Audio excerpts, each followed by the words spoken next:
Honorable dignitaries on the dais and off the dais.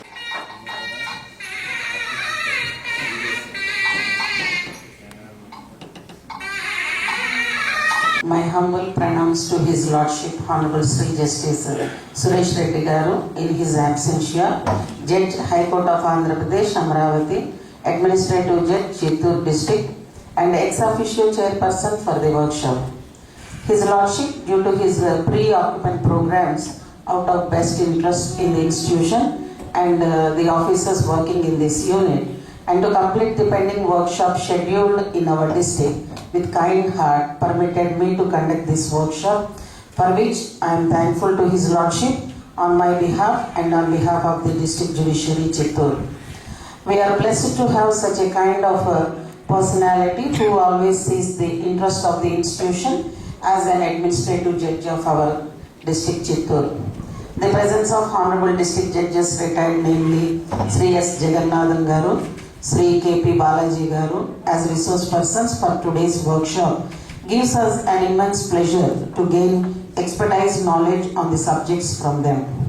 A pleasant good morning and hearty welcome to the resource persons and all the judicial officers who have assembled here.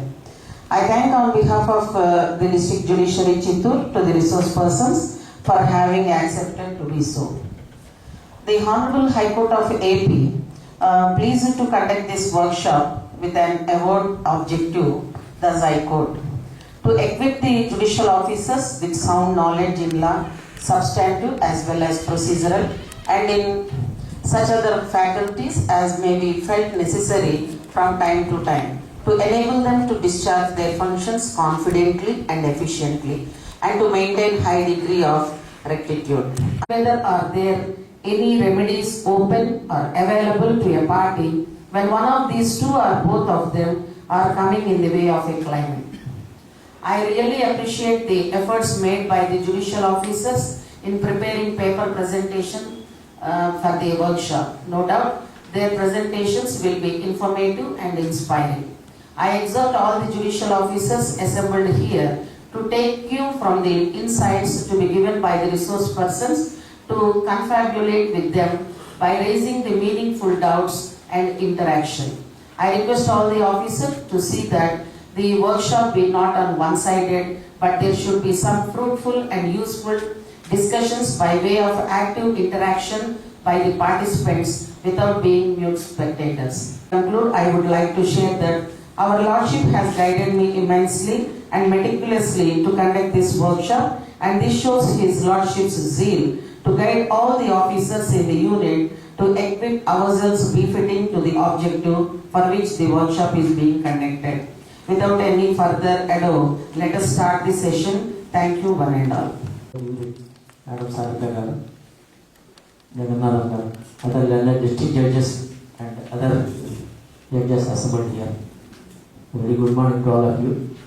At the outset, I would like to thank the Honorable High Court of Andhra Pradesh and the District Judge of the unit for giving me this opportunity to share my knowledge along with you and to learn more from you if I could not learn anything during my service. You all know that the profession of a judge or an advocate is a student every day. You have to learn till or death. That is my personal view. And I appreciate the efforts made by Mr. Ravi Garu and Uma Devi Garu for the paper presentation. And I have prepared my own notes.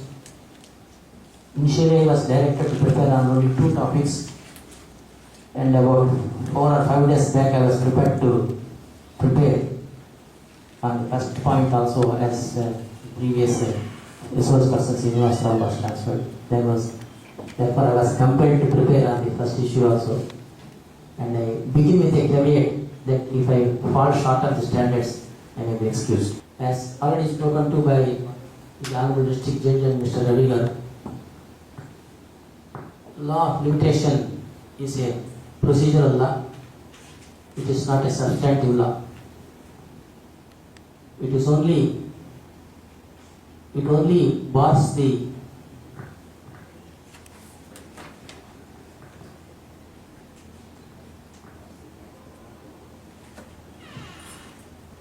suit but does not take away the right of the party. The Limitation Act 1963 came into force after repealing of 1908 Limitation Act with some modifications which you all know, especially with regard to Articles 64 and 65 regarding recovery of personal property, which I will deal with a little later. The Limitation Act contains, as already pointed out by Mr. Ravi, 32 sections, one schedule containing 137 articles prescribing different periods of limitation for different proceedings.